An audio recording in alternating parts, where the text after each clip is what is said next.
നമസ്തേ. ഓം ശ്രീമാത്രേ നമ. ശ്രീദേവി അസ്ട്രോളജിക്കൽ ചാനലിലേക്ക് ഏവർക്കും സ്വാഗതം. 2025 ജനുവരി 1 മുതൽ ഡിസംബർ 31 വരെയുള്ള ഒരു വർഷക്കാലം ഇടവം രാശിക്കാർക്ക് എന്തെല്ലാം ഗുണഫലങ്ങളാണ് ഉണ്ടാകുന്നത്, എന്തൊക്കെ പ്രാർത്ഥനകളാണ് ചെയ്യേണ്ടത്, എല്ലാ ഫലങ്ങളും അനുഭവത്തിലാകുവാൻ ചെയ്യേണ്ട കാര്യങ്ങളെക്കുറിച്ച് നമുക്ക് വിശദമായി പരിശോധിക്കാം. ആദ്യമായി രാശിചക്രം. ശരിക്കും 1-ാം തീയതി മുതൽ, ജനുവരി 1-ാം തീയതി മുതൽ നമുക്ക് സൂര്യൻ വരുന്നത് ധനുരാശിയിലാണ്. 1-ാം തീയതി മുതൽ 15-ാം തീയതി വരെ ധനുരാശിയിലും പിന്നീട് അങ്ങോട്ട് മകരം രാശിയിലുമാണ്. അതുപോലെ മകരം രാശിയിലും കുംഭൻ രാശിയിലുമായിട്ടാണ് ഫെബ്രുവരി മാസം. കുംഭൻ രാശിയിലും മീനൻ രാശിയിലുമായിട്ടാണ് മാർച്ച് മാസം. ഇങ്ങനെ 2 രാശികളിലായിട്ടായിരിക്കും ഓരോ മാസവും സൂര്യൻ കടന്നു പോകുന്നത്. എന്തായാലും 12 മാസവും സൂര്യൻ 2 മാസങ്ങളിലായി ഇങ്ങനെ കടന്നു പോകുന്നു. ഒരു മാസത്തിൻ്റെ പകുതി മറ്റേ മാസത്തിൻ്റെ പകുതിയുമായിട്ടായിരിക്കും സൂര്യൻ്റെ സഞ്ചാരം. സൂര്യൻ കഴിഞ്ഞാൽ ഒരു ഭ്രമണവട്ടം പൂർത്തിയാക്കുന്നതാണ് ചന്ദ്രൻ. ചന്ദ്രനൊക്കെ വളരെ കുറച്ച് ദിവസം മാത്രമാണ് ഒരു രാശിയിൽ ഉണ്ടാവുക. 2.25 ഇതാണല്ലോ ഒരു രാശി. അതുപോലെ ചൊവ്വയ്ക്കും വളരെ കുറച്ച്. പക്ഷെ എന്നാൽ ജനുവരിയിലെ രാശിമാറ്റത്തിൽ കർക്കിടകൻ രാശിയിൽ നിൽക്കുന്ന ചൊവ്വ ജനുവരിയിൽ മിഥുനൻ രാശിയിലേക്ക് വക്രത്തിലേക്ക് പോകുമ്പോൾ അത് ഏകദേശം ഒരു 3 മാസത്തോളം നിലനിൽക്കും. അതിനുശേഷമാണ് ഒരു രാശിമാറ്റം ഉണ്ടാവുന്നത്. എന്നിരുന്നാൽ പോലും ചൊവ്വയുടെ രാശിമാറ്റം, അതുപോലെ തന്നെ ബുധൻ വളരെ കുറച്ച് വൃശ്ചികം രാശി, ധനുരാശി, മകരം രാശി ഇങ്ങനെ മാറുന്നു. ശുക്രന്റെ രാശിമാറ്റവും ഇതുപോലെ തന്നെ ധനു, മകരം, കുംഭം, മീനം എന്നിങ്ങനെ മാറുന്നു.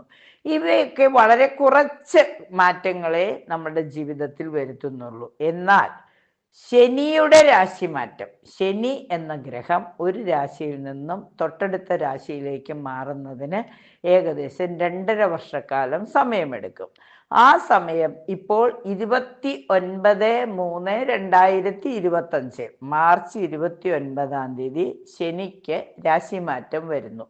ശനി ഇപ്പോൾ നിൽക്കുന്ന ശനിയുടെ സ്വക്ഷേത്രമായ കുംഭം രാശിയിൽ നിന്നും വ്യാഴക്ഷേത്രമായ മീനൻ രാശിയിലേക്ക് മാറുന്നു.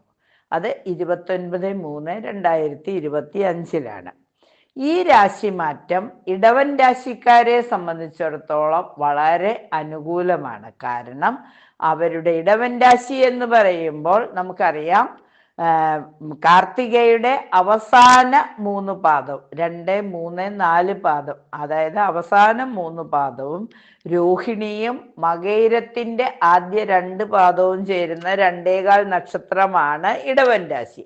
ഇടവൻ രാശിക്കാരുടെ രാശിനാഥൻ എന്ന് പറയുന്നത് ശുക്രനാണ്. അപ്പം മഹാലക്ഷ്മിയുടെ കാരകത്വമാണ്, അന്നപൂർണേശ്വരി അമ്മയുടെയും കാരകത്വമാണ് ശുക്രന് ഉള്ളത്. അപ്പം ഇടവരാശിക്കാർക്ക് ഈ 10-ാം ഭാവത്തിലാണ് ഇപ്പോൾ ശനി നിൽക്കുന്നത്. അപ്പൊ ആ ശനിയുടെ രാശിമാറ്റം 10-ൽ നിന്നും 11-ലേക്ക് മാറുന്നത് കൊണ്ട് കണ്ടകശനി, ശനി നിൽക്കുന്ന രാശിയുടെ, അതായത് ജനിച്ച രാശിയുടെ, ജന്മരാശിയുടെ 4-ാം ഭാവത്തിലും 10-ാം ഭാവത്തിലും 7-ാം ഭാവത്തിലും നിൽക്കുമ്പോൾ കണ്ടകശനി എന്ന് പറയും. 4-ാം ഭാവത്തിൽ നിൽക്കുമ്പോൾ കുടുംബത്തിൽ ബുദ്ധിമുട്ടുകൾ വരും. 7-ാം ഭാവത്തിൽ വരുമ്പോൾ ഇണയ്ക്ക് അല്ലെങ്കിൽ മാർഗസ്ഥാനത്തിന് ബുദ്ധിമുട്ട് വരും. 10-ൽ വരുമ്പോൾ കർമ്മരംഗത്ത് പ്രതിസന്ധികൾ വരാമെന്നാണ്. അപ്പൊ ഇടവൻ രാശിക്കാരുടെ 10-ാം ഭാവത്തിൽ നിന്നിരിക്കുന്ന ശനി മാർച്ച് 29-ന് 11-ാം ഭാവത്തിലേക്ക് വരുന്നത് മൂലം കർമ്മരംഗത്തുണ്ടായിരുന്ന കഷ്ടതകളെല്ലാം ഒരു പരിധിവരെ മാറിക്കിട്ടുമെന്നുള്ളത് ഇവരെ സംബന്ധിച്ചിടത്തോളം വളരെ ആശ്വാസമാണ്.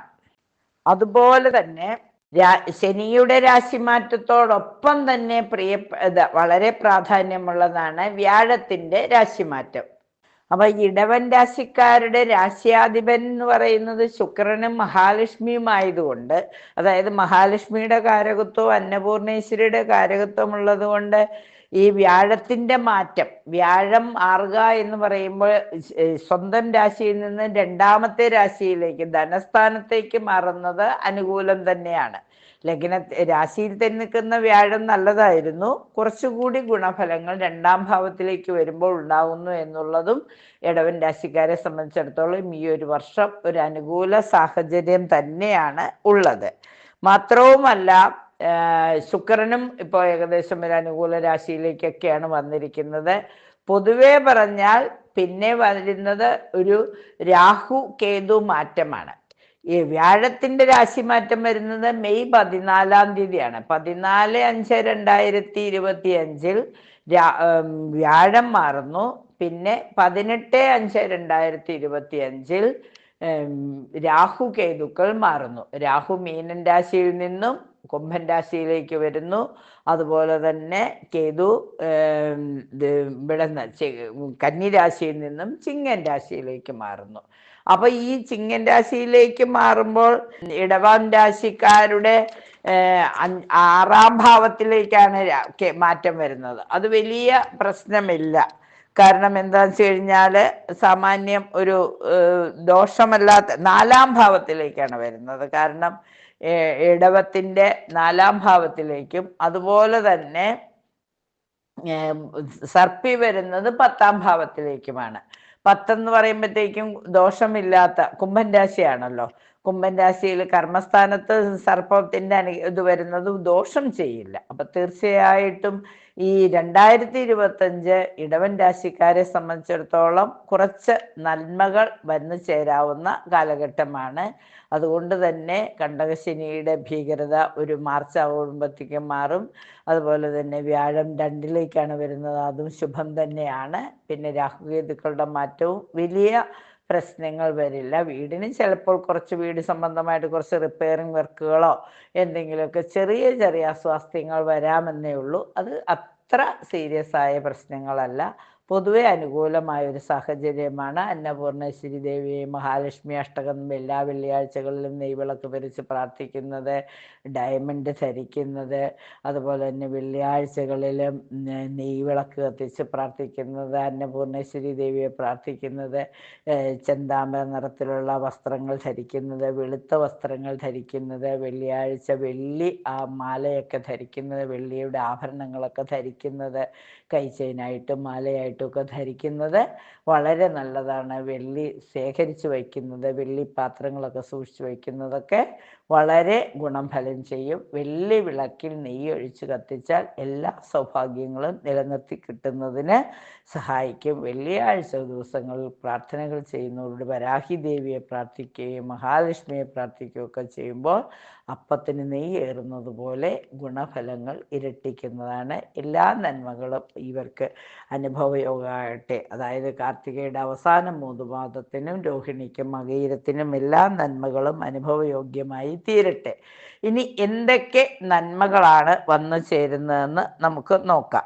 സന്താനങ്ങളുടെ കലാമത്സര പ്രകടനങ്ങളിലൊക്കെ സന്തോഷമുണ്ടാകും. സന്താനങ്ങൾക്ക് അവരുടെ എല്ലാ മത്സര പരീക്ഷകളിലും, കലയായിക്കോട്ടെ കായികമായിക്കോട്ടെ, എല്ലാ മത്സര പ്രകടനങ്ങളിലും അഭിമാനിക്കുവാനുള്ള മാർഗം തെളിഞ്ഞു വരും. അതുപോലെ തന്നെ പരീക്ഷകളിലൊക്കെ നല്ല മാർക്ക് വാങ്ങി പാസ്സാകുന്നതിനുള്ള ഒരു യോഗവും ഈ ഒരു വർഷം വന്നു ചേരുന്നതാണ്. അധികാരസ്ഥാനിരിക്കുന്ന ഉദ്യോഗസ്ഥർക്കാണെങ്കിൽ കീഴ്ജീവനക്കാരുമായിട്ട് ചില അഭിപ്രായ വ്യത്യാസങ്ങൾക്ക് വരും. മേലധികാരിയായിട്ടിരിക്കുന്നവർക്കൊക്കെ കീഴ് ജീവനക്കാരിൽ നിന്നും ചില വെല്ലുവിളികളൊക്കെ നേരിടേണ്ടതായി വരും. കാരണം അവരുടെ നിസ്സഹകരണമൊക്കെ ജോലി രംഗത്ത് ചെറിയ ചെറിയ പ്രശ്നങ്ങൾ വരുമെങ്കിലും എല്ലാം സഹിക്കുവാനുള്ള ഒരു കരുത്ത് ഇവർക്കുള്ളത് കൊണ്ട് ഇവർ എല്ലാവരുടെ വർക്കും ഏറ്റെടുത്ത് ചെയ്യാൻ പ്രാപ്തിയുള്ളവരായതുകൊണ്ട് അതത്ര കാര്യമാക്കേണ്ടതില്ല. മാത്രവുമല്ല, ഒഴിവാക്കാൻ പറ്റാത്ത യാത്രകൾ അത് റീഷെഡ്യൂൾ ചെയ്തുകൊണ്ട് ഒന്നും കൂടി ഒന്ന് ചിട്ടപ്പെടുത്തിയിട്ട് യാത്രയ്ക്ക് ഒരുങ്ങുന്നത് വളരെ നന്നായിരിക്കും. ആദ്യം തീരുമാനിച്ചിരുന്ന സമയമോ സ്ഥലമോ മാറ്റിയിട്ട് റീഷെഡ്യൂൾ ചെയ്ത് യാത്രകൾ ചെയ്യുന്നത് കുറച്ചുകൂടി ഗുണഫലങ്ങൾ വർദ്ധിപ്പിക്കും.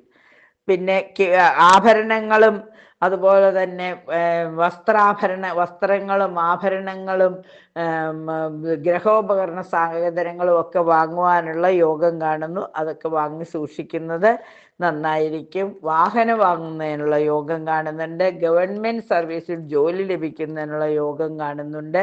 പ്രതീക്ഷിക്കാത്ത രീതിയിൽ പ്രതീക്ഷിച്ചതിലും അപ്പുറത്ത് കാര്യങ്ങൾ നടന്നു പോകുമെങ്കിലും ആരോഗ്യ പ്രശ്നങ്ങൾ അലട്ടാനുള്ള സാധ്യതകളുണ്ട്.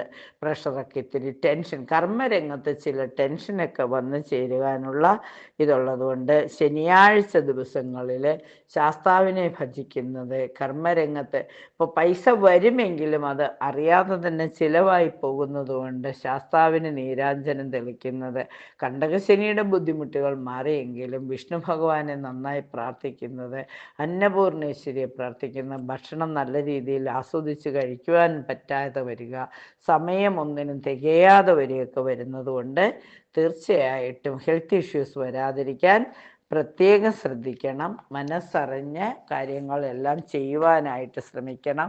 വളരെ സമയം കണ്ടെത്തി പ്രവർത്തനങ്ങൾ ചെയ്യുവാനായിട്ട് ശ്രമിക്കണം.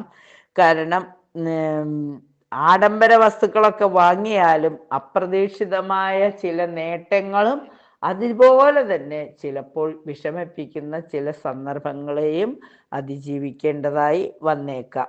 വിശിഷ്ട വ്യക്തികളുമായിട്ട്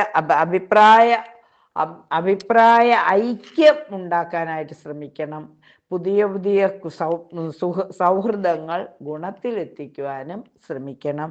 ആരുമായും അഭിപ്രായ വ്യത്യാസം ഉണ്ടാവാതിരിക്കാനും അതുവഴി മനസ്സിന് വിഷമം വരാതിരിക്കുവാനും പ്രത്യേകം ശ്രദ്ധിക്കണം.